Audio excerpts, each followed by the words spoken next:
Hey all, I welcome you all to Bhadra IAS Academy. So, as you are seeing that we are going to start Nagaland Public Service Commission. Nagaland Public Service Commission के courses की अगर बात करें तो throughout the India we will observe that these courses are not available. Though these are available, there are plenty of YouTube channels out there in market, but there is no institution, no channel which is giving you the quality education.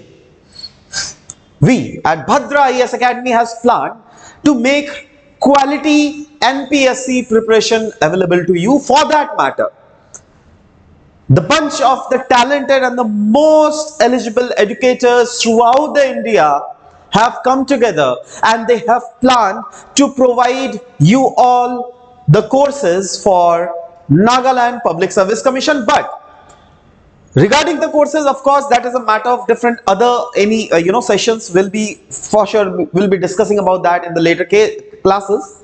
But for the time being, in this session, what we are going to focus is the detailed syllabus discussion of Nagaland Public Service Commission.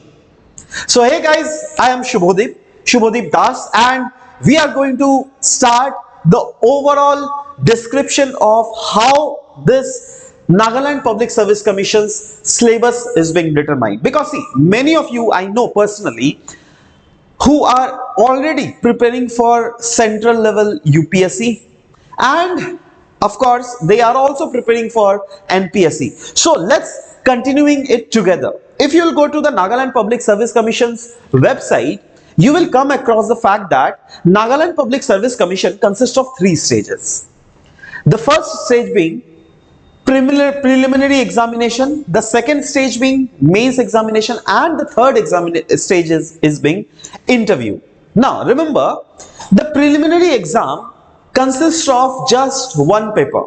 Unlike in UPSC, you used to give 2 papers now. No, here just one paper is suffice. Alright, so preliminary exam consists of just one paper, and that too it consists of 200 marks. Alright, coming on to the mains aspect, there you will be observing 3 papers are there.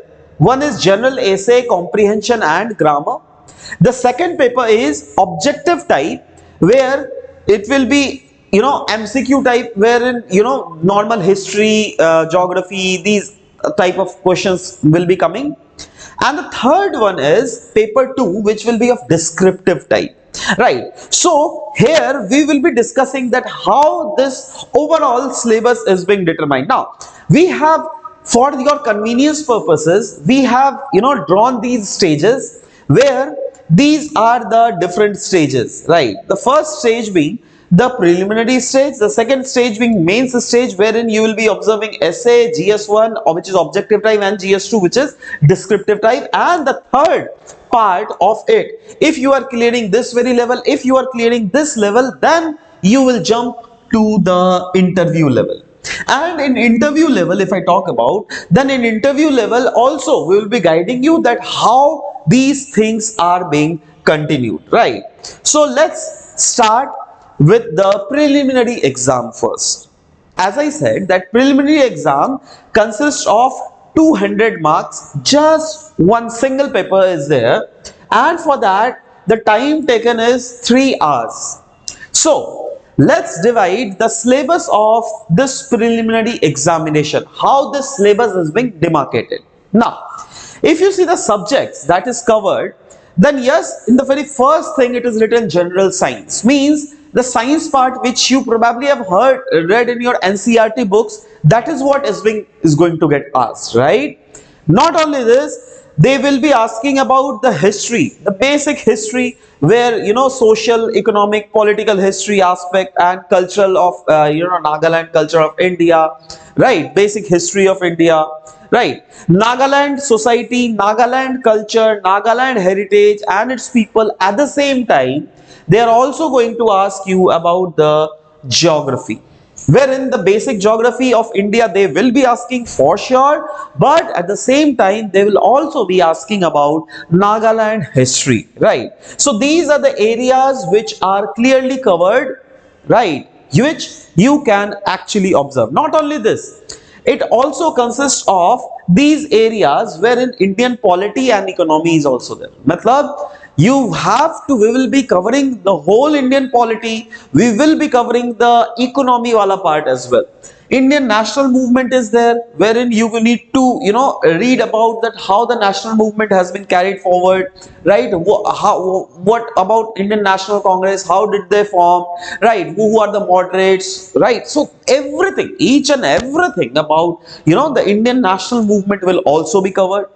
Then comes the general mental ability test, in which they will be simply asking you about civil service aptitude test. It will be kind of aptitude test where your aptitude will be checked, because see, the present day officers need not only be sound from the academic aspect, but aptitudinal wise also they must also be sound, right? So that is why these tests are being taken. Finally, it is also important that you need to have proper depth in the current affairs. What are the latest development on the various fields that are going on in India? What are the latest development in the sports in India? What are the latest development in international relations that is taking place throughout the world? Right? There are there's dollarization. What is de-dollarization ka concept? Often you will come across these news, right? So those are the things they will be asking. So it is clearly written that latest development on all fields detailed above, including science and technology and environmental awareness as well. So each and everything they will be asking, and since these questions are very basic question, that is why it is written that class 10th level ka question will be asked from you, right? So this is hamara prelims wala part. I hope that these are clear now. Let's jump to the very next part, that is mains. Let's talk about mains. As I said already, that mains consist of these three parts.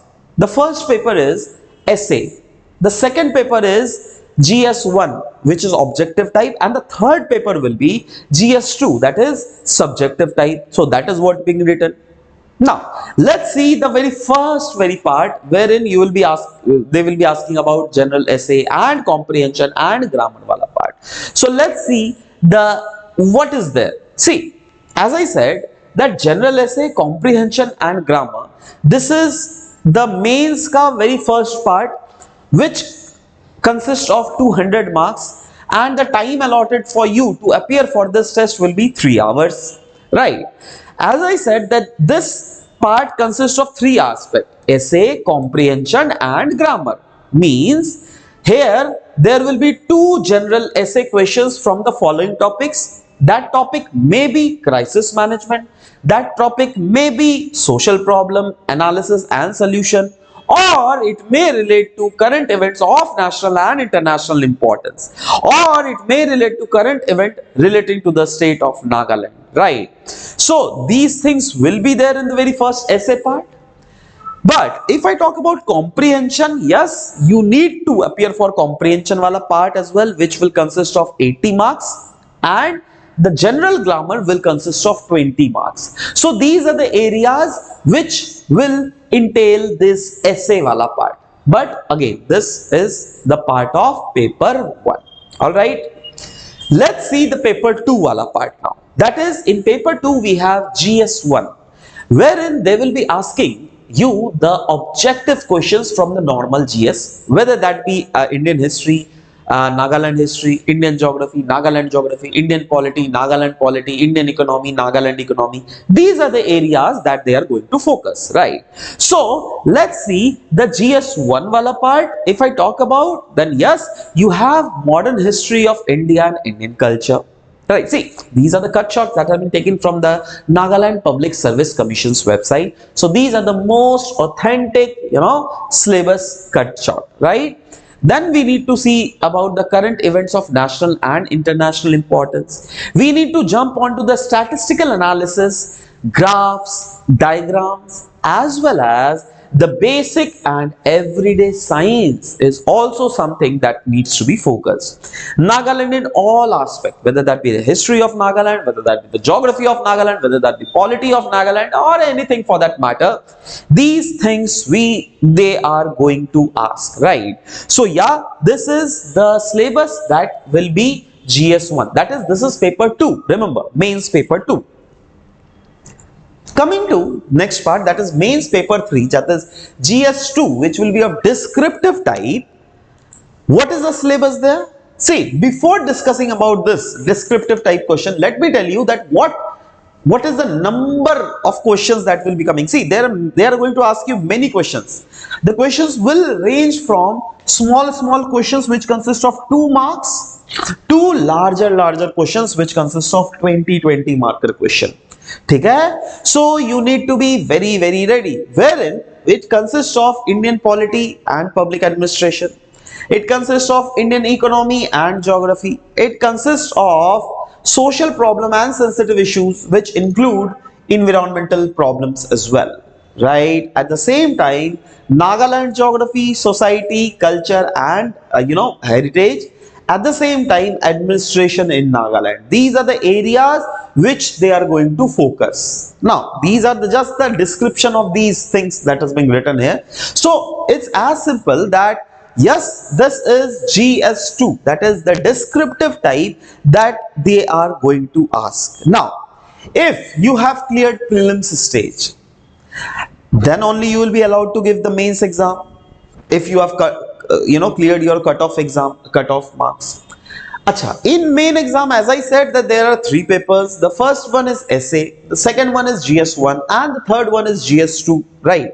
If all the papers you are clearing very well, then only your name will appear in the interview list. Now, in interview, basically interview is what? It is just the personality test. All right, so we will be your personality will be checked, because see, your knowledge will not be checked here. Your knowledge has already been checked in prelims examination, that what you have within your mind, right? Then your mains examination has been taken, where your essay comprehension skills, then grammar skills has been checked. GS1, GS2, wherein they have also checked your objective skills and or your subjective skills. If you have cleared all those stages, then you will be appearing in interview, wherein they will be checking your personality, that whether this personality is best suited for us, for you to recruit in NPSC or not, whether this person is suitable to carry forward the traditions of this or not, right? So this thing will be done at the later stages, of course, and our panel of interviewers will teach you that how to go through it, how to do its preparation all about, right? So everything will be done. Now, overall, the syllabus, we have divided this whole thing into these very areas, wherein we will be covering Indian history, Nagaland history, wherein we will be covering Indian society, Nagaland society, wherein we will be covering Indian polity, Nagaland polity, wherein we will be covering Indian geography, Naga environment, essay, grammar, comprehension, then current affairs, then Indian economy and Naga economy, then we will see CSAT, DI, that is data interpretation and computer, because these are the areas from where the questions will be asked, and finally we will be observing about the basic science, that is normal science and technology wala part, right? So these are the divisions of the syllabus that is being done, on the basis of which you need to prepare, you need to make your Nagaland Public Service Commission inclined, right? So this was all about it. I hope that the description of this whole syllabus is very clear to you, right? If you have any queries, please write in the comment section. We will be happy to assist you up, right? So this was all about the discussion. We'll be meeting in next session. Bye bye, take care.